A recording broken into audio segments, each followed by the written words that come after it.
இந்த வீடியோவில் கீரை லாலிபாப் எப்படி பண்ணுறதுன்னு பார்ப்போம். கீரையில் போண்டா வடை இதுதான் செய்வாங்க. பட் நான் டிஃப்ரெண்ட்டாக லாலிபாப் வந்து செஞ்சுருக்கேன். ஃபஸ்ட்டு அதுக்கு நான் அரைக்கீரை நான் எடுத்திருக்கேன். ஒரு பேனில் நம்ம அரைக்கீரை சேர்த்துக்குவோம், கட் பண்ணி சேர்த்துக்குவோம். இந்த மாதிரி நல்லா க்ளீனாக வாஷ் பண்ணிவிட்டு கட் பண்ணி சேர்த்துக்குவோம். அதில் 3 பெரிய வெங்காயம் கட் பண்ணி சேர்த்துருக்கேன். அடுத்தது 6 பல் பூண்டு, ஒரு துண்டு இஞ்சி நல்லா தட்டி எடுத்துக்கோங்க. இல்லைனா 1 tablespoon ginger garlic paste நீங்கள் சேர்த்துக்கலாம். அடுத்தது ஒரே ஒரு பச்சை மிளகாய் நான் சேர்த்துருக்கேன், கட் பண்ணி சேர்த்துக்கோங்க. தேவையான அளவு உப்பு சேர்த்துட்டு 1/4 டீஸ்பூன் மஞ்சள் தூள் சேர்த்துக்குவோம். அடுத்தது மிளகு ஜீரக பொடி 1 டீஸ்பூன் சேர்த்துக்குவோம். கரம் மசாலா 1 டேபிள் ஸ்பூன் சேர்த்துக்குவோம். அடுத்தது கடலை மாவு இருக்கு இல்லையா, அது நான் 1 கப் நான் சேர்த்துருக்கேன். சேர்த்துட்டு நம்ம ஃபஸ்ட்டு இதை நல்லா மிக்ஸ் பண்ணி விடணும். இந்த கடலை மாவு அந்த கீரையில் இருக்க அந்த வாட்டரை நல்லா அப்சர்வ் பண்ணிடும்.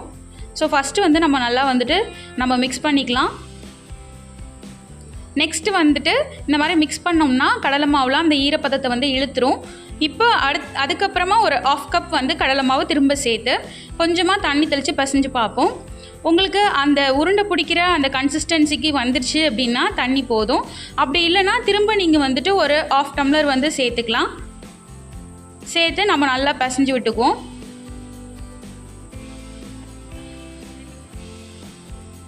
அரைக்கீரை சாப்பிட்றது ரொம்ப நல்லது. பொதுவாக கீரை சாப்பிட்றதே ரொம்ப நல்லது. குழந்தைங்களுக்கு நம்ம கடையல் இந்த மாதிரிலாம் செஞ்சு கொடுத்தோன்னா சாப்பிட மாட்டாங்க. அடுத்தது 1 டேபிள் ஸ்பூன் மிளகாய்த்தூள் சேர்த்து நல்லா மிக்ஸ் பண்ணி விட்டுறலாம். இந்த மாதிரி லாலிபாப்பாக நீங்கள் செஞ்சு கொடுத்தீங்க அப்படின்னா கண்டிப்பாக அவங்க லைக் பண்ணி சாப்பிடுவாங்க. இதை கீரை வச்சு தான் செஞ்சோன்றதே அவங்களுக்கு தெரியாது. அவ்வளோதான். இப்போ நல்லா பிசைஞ்சாச்சு. இப்போ பாருங்கள், நல்ல உருண்டை பிடிக்கிற அந்த ஸ்டேஜுக்கு கன்சிஸ்டன்சி கரெக்டாக இருக்குது. இப்போ இந்த மாதிரி நம்ம பால் ஷேப் பண்ணி எடுத்துக்குவோம். இந்த மாதிரி எல்லாத்தையுமே பால் ஷேப் நம்ம பண்ணி எடுத்துக்கலாம்.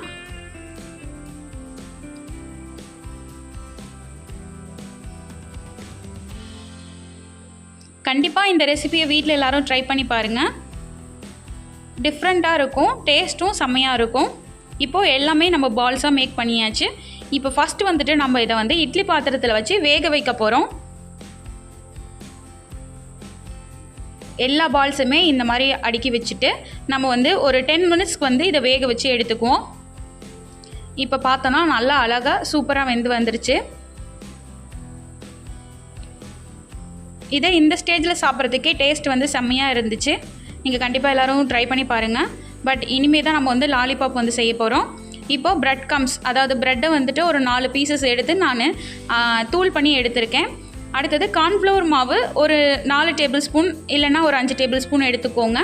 எடுத்துகிட்டு தண்ணி கம்மியாக இந்த மாதிரி 1/2 டம்ளர் சேர்த்து கரைச்சி எடுத்துக்குவோம்.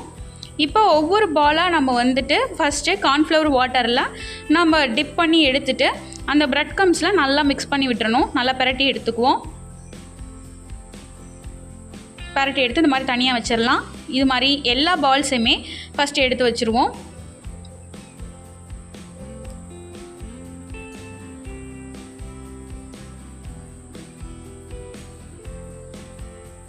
கண்டிப்பாக இதை எல்லோரும் வீட்டில் குழந்தைங்களுக்கு செஞ்சு கொடுங்க, லைக் பண்ணி சாப்பிடுவாங்க. அவ்வளோதான். இப்போது எண்ணெய் நல்லா ஹீட் ஆகிடுச்சு.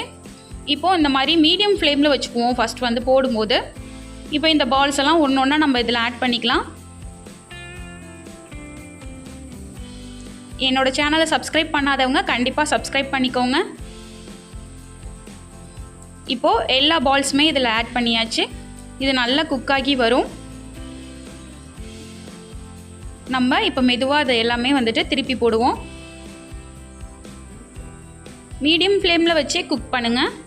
அதிகமாக நம்ம ஃப்ளேம் வச்சோம் அப்படின்னா கருகிடும். இப்போ பாருங்கள், இது நல்லா ப்ரௌன் கலரில் சேஞ்ச் ஆகிட்டு வருது. இப்போது இந்த கலர் சேஞ்ச் ஆனதுக்கப்புறமா நம்ம எடுத்துருவோம் எண்ணெயிலேருந்துட்டு. இப்போ எடுத்து இதை பிளேட்டுக்கு மாற்றிடலாம். அவ்வளோதான், கிறிஸ்பியான டேஸ்டியான கீரை லாலிபாப் ரெடி ஆகியாச்சு. இப்போது இதை நம்ம உடச்சி பார்த்தோன்னா ரொம்ப சாஃப்டாக இருக்குது. உள்ள கீரையும் நம்ம ஸ்டீம் பண்ணதுனால நல்லா வெந்திருக்கு. நல்லா கிறிஸ்பியாகவும் இருக்குது. கண்டிப்பாக இதை எல்லோரும் ட்ரை பண்ணுங்கள். ஹெல்தியான ஸ்நாக்ஸும் கூட. தேங்க்யூ ஃபார் வாட்சிங். லைக் பண்ணுங்கள், ஷேர் பண்ணுங்கள், மறக்காமல் என்னோடய சேனலை சப்ஸ்கிரைப் பண்ணுங்கள்.